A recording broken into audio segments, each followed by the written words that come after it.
sein. Une église qui est puissante, c'est une église qui a des ministres dans son sein. Une église qui est puissante, c'est ce qu'on a l'habitude de dire. Qu'une église qui est puissante est une église qui a beaucoup de personnes puissantes en son sein. Mais laissez-moi vous rappeler quelque chose. Ces églises-là, ce qu'ils font, c'est que ces églises donnent la priorité à Dieu. Et ce matin, je suis venu te parler de la malédiction des champs. Or, nous savons que Dieu, on ne le voit pas. Mais Dieu s'est investi dans la vie d'une personne sur la terre. Et cette personne-là, ça peut être ton père spirituel. Ça peut être le visionnaire dans l'église dans laquelle tu appartiens. Ça peut être le leader dans l'église à laquelle tu appartiens. Dieu investit dans cette personne. Donner la priorité à Dieu, ça veut dire que donner notre 3T à cette personne. Temps, talent, trésor.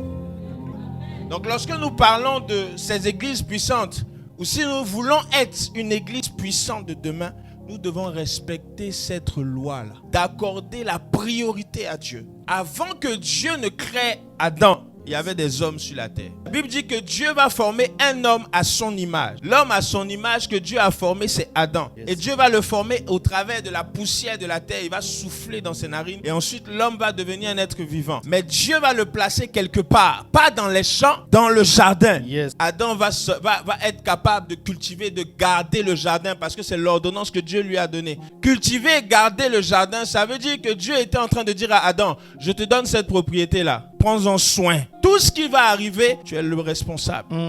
Le jardin représente l'église, la présence de Dieu. Yes. Là où Adam était, Dieu descendait lui parler. Là où il y avait le jardin, Dieu descend. Là où il y a l'église, Dieu descend. Mais le jour où quelqu'un va rentrer dans le jardin, cette personne va venir des champs. Genèse 3, verset 1. Le serpent était le plus rusé de tous les animaux, pas du jardin, des champs. La malédiction des champs. Bien aimé, Genèse 3 à partir du verset 14. Et on sait que lorsque Adam et Ève ont péché, Dieu va les maudire. Puisque tu as écouté la voix de la femme et que tu as mangé de l'arbre au sujet duquel je t'avais ordonné cet ordre. Ça veut dire que Dieu a enseigné Adam. Dieu a enseigné. Adam a violé la loi. Comment? Donc qu'est-ce que Dieu va faire? Dieu va prononcer une sentence qu'on appelle la malédiction des champs. Comment? Il dit, c'est à force de peine que tu en tireras la nourriture de l'herbe des champs. Nourriture de l'herbe des champs.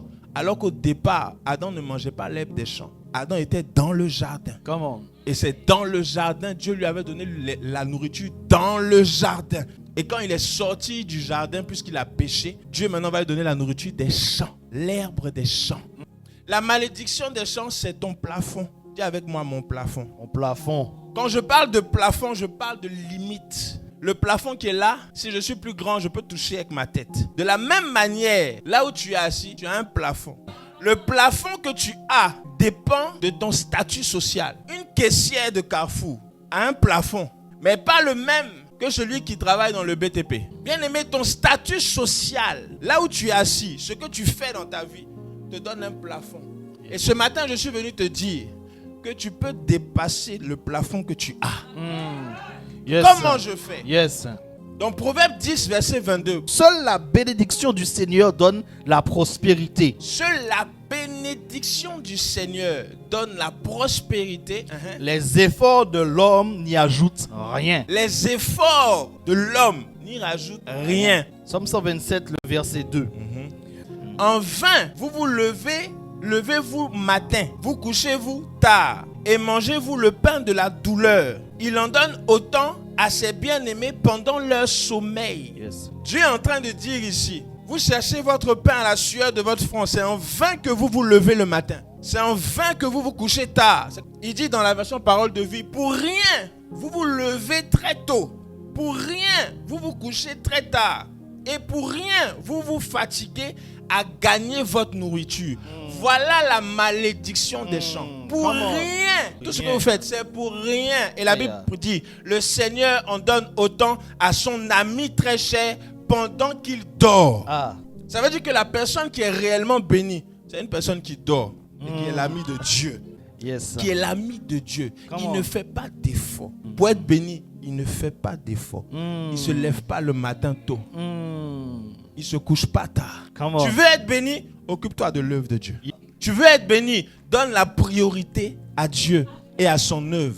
deviens Yes, son ami. come on. Dis avec moi, l'argent de Dieu L'argent de Dieu est plus que l'argent des hommes. est plus que l'argent des hommes. Je ne sais pas la formation que tu fais. Je ne sais pas. Ce que tu fais comme travail, je ne sais pas. Mais ne laisse pas le travail dominer sur l'œuvre de Dieu. Te dominer sur l'œuvre de Dieu. Comment? Travailler de manière séculière n'est pas mauvais. Au contraire, travailler de manière séculière n'est pas mauvais. C'est-à-dire le travail que tu as là, c'est pas mauvais. C'est pas mauvais. Mais ce que tu fais apporte à Dieu sa part.